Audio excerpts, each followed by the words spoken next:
الرجيم بسم الله الرحمن الرحيم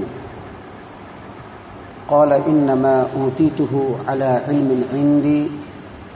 أولم يعلم أن الله قد أهلك من قبله من القرون من هو أشد منه قوة وأكثر جمعا ولا يسأل عن ذنوبهم المجرمون فخرج على قومه في زينته قال الذين يريدون الحياة الدنيا يا ليت لنا مثل ما أوتي قارون إنه لذو حظ عظيم وقال الذين أوتوا العلم ويلكم ثواب الله خير لمن آمن وعمل صالحا ولا يلقاها إلا الصابرون۔ محترم سامعین کرام، سورۃ القصص سورہ نمبر 28 اور اسی سورت سے ترتیب کے ساتھ ابھی آپ کے سامنے آیت نمبر 78, 79 اینڈ 80 یعنی 3 آیات تلاوت کی گئی ہیں، اور ابھی اس کا ترجمہ اور تفسیر دونوں آپ کی خدمت میں پیش کیا جائے گا۔ سامعین کرام، یہ جو آیات ہیں جو ابھی آپ کے سامنے تلاوت کیے گئے ہیں، ان کا تعلق پچھلی آیات سے ہے، اور جیسا کہ کل کے درس میں آپ کے سامنے یہ بات بتائی جا چکی ہے، واضح کیا جا چکا ہے کہ مکہ والوں کے لیے، ان کی نصیحت کے لیے یہ آیات اللہ تبارک و تعالی نے نازل فرمائی ہے، لیکن اس کا مطلب یہ نہیں ہے کہ اس آیت سے نصیحت صرف مکہ والے ہی اٹھائیں گے، بلکہ یہ آیت اور یہ سورت اور قرآن کریم کی پوری آیات اور سورتیں تمام دنیا والوں کے لیے ہے اور ان کی نصیحت کے لیے۔ ان آیات کے اندر جو کل آپ کے سامنے پیش کیا گیا تھا، اس میں بتایا جا چکا ہے کہ مکہ والے مال و دولت کے اعتبار سے اور بزنس و بیپار کے اعتبار سے کافی سمپن تھے، کافی خوشحال تھے، بہت بڑے کروڑ پتی سیٹ وہاں تھے، اور اس کی وجہ یہ تھی کہ مکہ کو اللہ نے حرم بنایا، امن و سکون والا بنایا، اور مکہ حرم ہونے کی وجہ سے جب وہاں کے لوگ قافلے میں نکلتے، تجارتوں کے قافلے نکلتے، تو پورے عرب میں وہ محفوظ رہتے تھے، اور مکے کو تجارت کی منڈی بنا دی گئی تھی اس وقت۔ تو تجارت کی منڈی ہونے کی وجہ سے وہاں بڑے سیٹ، بڑے بزنس ٹائپون وہاں موجود تھے، اور چونکہ نبی اکرم صلی اللہ علیہ وسلم کے نبی ہونے سے پہلے وہاں کا جو ماحول تھا وہ خالص مادیت پرستانہ ماحول تھا، وہاں دولت و ثروت کا انبار تھا، لہذا لوگوں کی سوچ بھی اسی انداز میں ڈھل گئی تھی۔ عزت و مرتبہ صرف انہی لوگوں کے لیے سمجھا جاتا تھا جو عزت و دولت میں بہت آگے بڑھ کر کے تھے، اور ایسے لوگوں کی وہاں پر کمی نہیں تھی۔ تو جب محمد صلی اللہ علیہ وسلم کی دعوت کا آغاز ہوا تو ان کی دعوت کو ٹھکرانے کے لیے جو عذر اور بہانے ان لوگوں نے تلاش کیے، اس میں سے ایک عذر اور ایک بہانہ یہ بھی تھا کہ اگر محمد صلی اللہ علیہ وسلم کے دین کو قبول کر لیا جائے، ان کی ہدایت کی پیروی کر لیا جائے، اور جو وہ تعلیم دے رہے ہیں اللہ تبارک و تعالیٰ کی، اگر اس کو مان لیا جائے تو یہ جو امن و سکون ہے وہ ختم ہو جائے گا، بزنس و بیپار غارت ہو جائے گا، جو ترقی دولت و ثروت کے حساب سے ملی ہے وہ سب کے سب ختم ہو جائیں گے اگر ان کے دین کی اور ان کے شریعت کی اور ان کے بتائے ہوئے راستے کی پیروی کر لی گئی تو ایسا ہو جائے گا۔ اللہ تبارک و تعالیٰ نے بہت ساری نصیحتیں کی، اس میں سے ایک نصیحت قارون کے واقعے کو کر کے بھی کیا، بتلایا کہ قارون جو تھا یہ بہت ہی بڑا دولت مند تھا، جیسا کہ کل بتایا جا چکا ہے۔ اللہ نے بتایا کہ قارون کو جو کچھ ملا تھا، جو خزانے اور جو مال و دولت کے جو اس کو انبار ملے تھے، اور اس کا جو خزانہ تھا، ہر خزانے کی الگ کیلی تھی، اور ہر کیلی ایک انگلی کے برابر تھی، اور جتنے خزانے کی کلیاں اور چابیاں اور کنجیاں تھیں وہ تمام کے تمام بہت بڑی تعداد میں جو نوجوان طاقتور ہیں وہ مل کر کے بھی نہیں اٹھا سکتے تھے، اور جب وہ نکلتا تھا تو اس کے خزانے کی جو کنجیاں تھیں وہ 60 بڑے خچر پر لاد کر کے وہ نکلتا تھا، اس قدر دولت مند تھا۔ اللہ تبارک و تعالیٰ نے اس کے واقعے کو اس لیے یہاں پر بیان کیا ہے کہ اے مکہ والوں، یا مکہ والوں کے بعد آنے والے اے لوگوں، تمہارے پاس کچھ بھی دولت نہیں ہے۔ جو قارون کے پاس اللہ نے دولت دیا تھا کہ اس کے دولت کو بطور مثال اللہ تبارک و تعالیٰ نے پیش کر دیا۔ اللہ فرما رہا ہے یہاں پر کہ ان مفاتحہ لتنوء بالعصبۃ اولي القوہ، طاقتور نوجوانوں کی جماعت مل کر کے بھی اس کی کیلی کو نہیں اٹھا پاتی تھی، اتنی کیلی تھی اس کے پاس. تم لوگوں کے پاس کیا ہے؟ کچھ نہیں ہے. اور جب اس نے اپنے دولت کو سامنے رکھا اور اللہ تبارک و تعالیٰ کے حق کے مقابلے میں دولت کو اس نے سب سے آگے رکھا، تو اللہ تبارک و تعالیٰ نے سب سے پہلے سمجھانے کے لیے کچھ لوگوں کو اس کے سامنے پیش کیا. موسیٰ علیہ السلام نے کہا زکوٰۃ دو، اس نے بنی اسرائیل کو چھوڑ دیا. اور جب اس نے اپنے دولت کی نمائش کرنا شروع کی اور دولت کے اوپر اترانا اور گھمنڈ کرنا شروع کیا، تو اللہ کے نیک بندوں نے اس کو سمجھایا کہ جو دولت ہے یہ دولت رب العالمین کی طرف سے ملی ہے. دنیا بنانے کے بجائے اس دولت کو آخرت کو حاصل کرنے میں لگاؤ، اور جو اس کا حق ہے وہ ادا کرو، اور لوگوں کے ساتھ اچھائی کے ساتھ پیش آؤ، اور اس دولت کے ذریعے سے دنیا میں فساد کا سبب نہ بنو. جب اس کو اللہ تبارک و تعالیٰ کی اس نصیحت سے آگاہ کیا گیا، علم والوں نے جب اس کو بتایا، تو فوراً اس نے اس کا الٹا جواب دیا. اور عموماً جو لوگ دنیا پرست ہوتے ہیں، جب ان کے سامنے نصیحت کی جاتی ہے تو وہ اس کا الٹا مطلب نکالتے ہیں، سیدھا مطلب نکالنے کے بجائے الٹا مطلب نکالتے ہیں. اور جن لوگوں کے دلوں میں سلامتی ہوتی ہے وہ اللہ تبارک و تعالیٰ کی نصیحت کی روشنی میں اپنی زندگی کو جھانکتے ہیں، اور جو ان کے اندر غلطی اور تقصیر ہوتی ہے اس کو کریکٹ کرنے کی کوشش کرتے ہیں. یہ اللہ تبارک و تعالیٰ کے نیک بندوں کی خاص پہچان ہے. تو اللہ تبارک و تعالیٰ نے یہاں پر فرمایا کہ جب سمجھانے والے نے اس کو سمجھایا تو اس نے کہا انما اوتیتہ علی علم عندی، یہ جو دولت ہے یہ یوں ہی چپکے مجھ کو نہیں مل گئی ہے، یہ جو رتبہ ہے یوں ہی چپکے نہیں ملا ہے، بلکہ یہ ہماری عقل،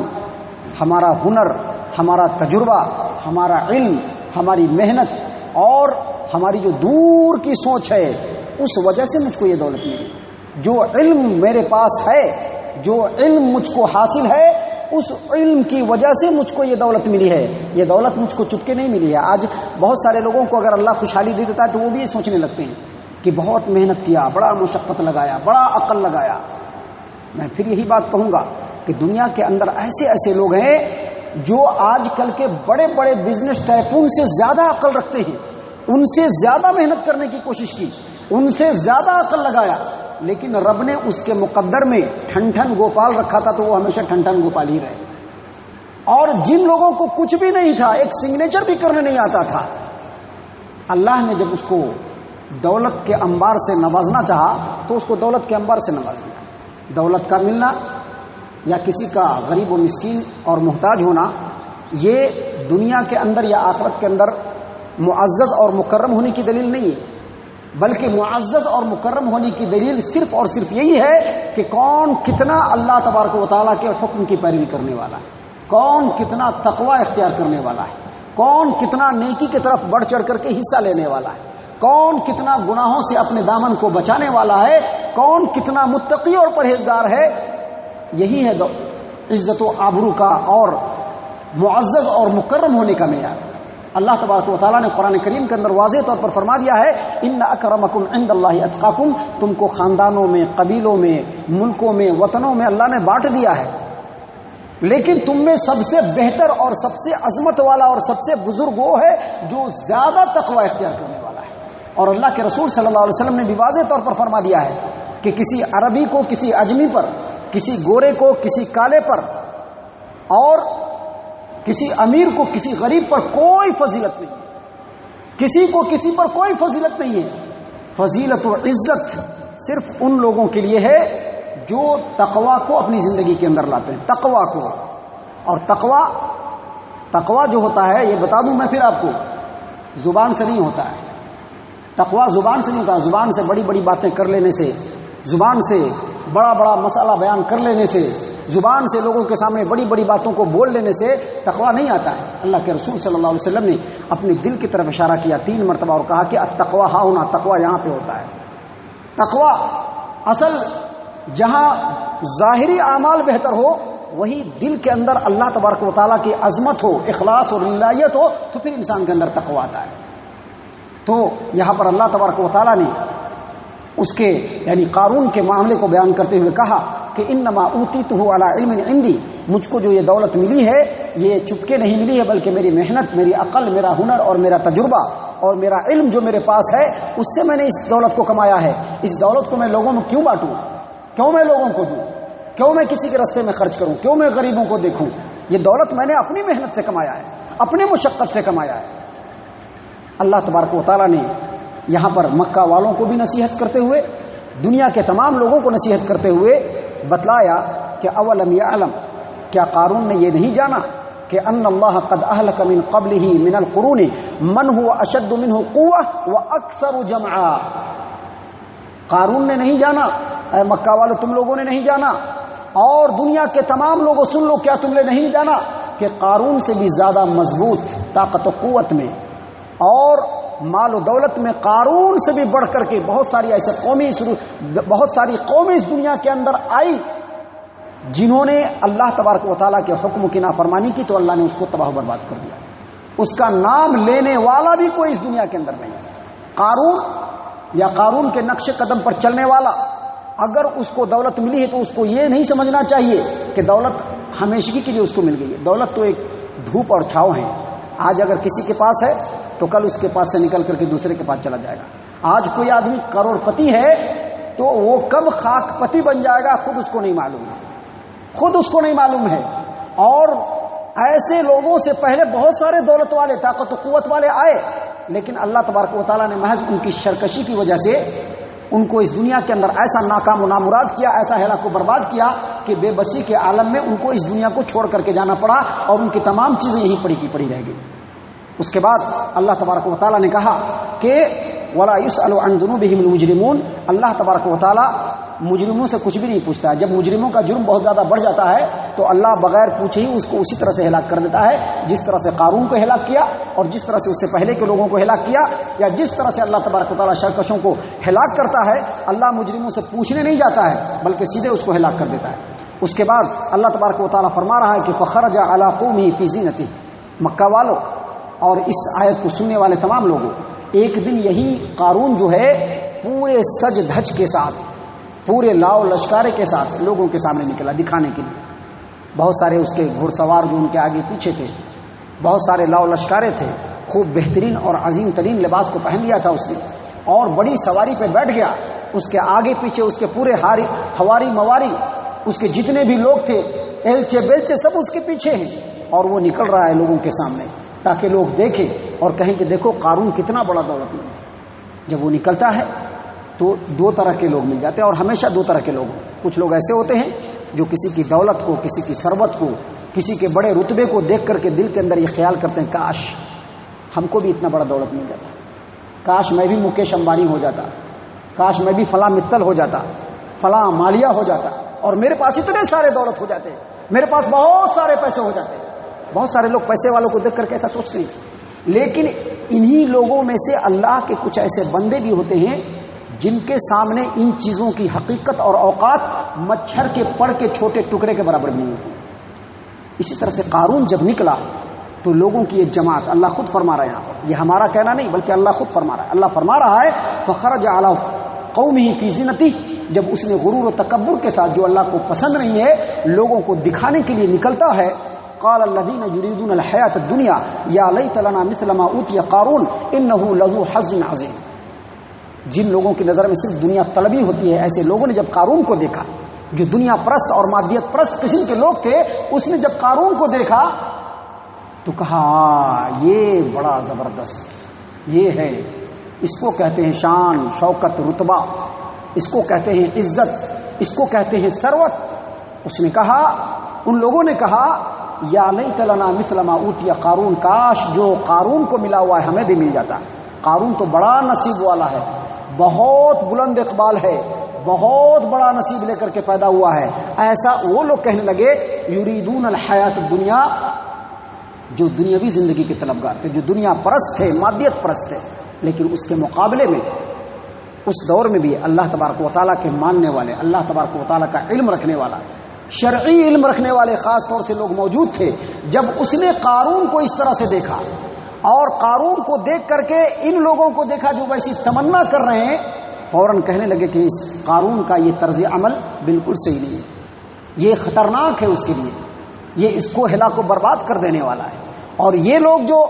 قارون کو دیکھ کر کے اپنے دل کے اندر تمنا کر رہے ہیں کہ ہم بھی قارون کی طرح سے ہو جائیں، تو یہ لوگ بھی اپنے معاملات کو اچھا سمجھنے والے نہیں بلکہ یہ بھی خطرناکی کی طرف جانے والے ہیں۔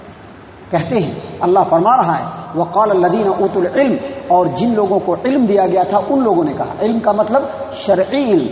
یعنی جنہوں نے اپنے علم کی روشنی میں جان لیا تھا کہ آخرت کی کامیابی کے مقابلے میں دنیا چاہے جتنی بھی مل جائے، کتنا بھی مل جائے، آخرت کی کامیابی کے مقابلے میں دنیا کی یہ کامیابی کچھ بھی نہیں ہے، بلکہ 0/0 بھی نہیں ہے۔ ان لوگوں نے کہا اپنے علم کی روشنی میں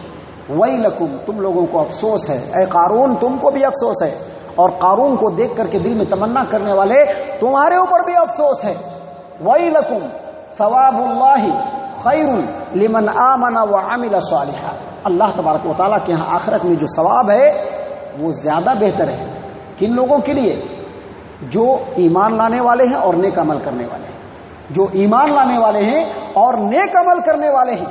ان کو دنیا کے مقابلے میں آخرت کی جو کامیابی ہے وہ زیادہ بہتر ہے۔ اور یہ کس کو ملتا ہے؟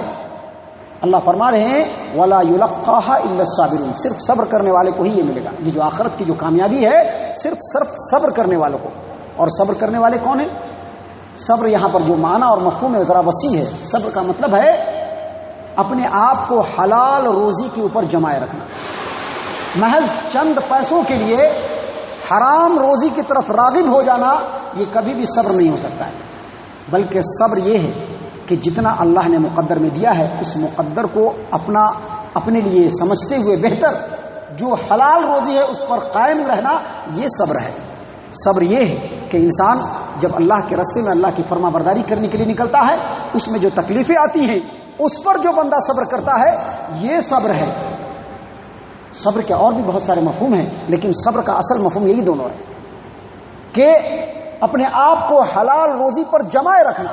اور اللہ کے حکم کی فرما برداری کرتے ہوئے راستے میں جو مشکلات اور تکلیف آتی ہے اس پر جمے رہنا، یہ صبر ہے۔ اللہ تبارک و تعالیٰ نے کہا وَلَا يُلَقَّاهَا إِلَّا الصَّابِرُونَ، ان لوگوں نے کہا کہ یہ صرف صبر کرنے والوں کو ہی ملے گا اور دوسرے کسی کو نہیں مل سکتا۔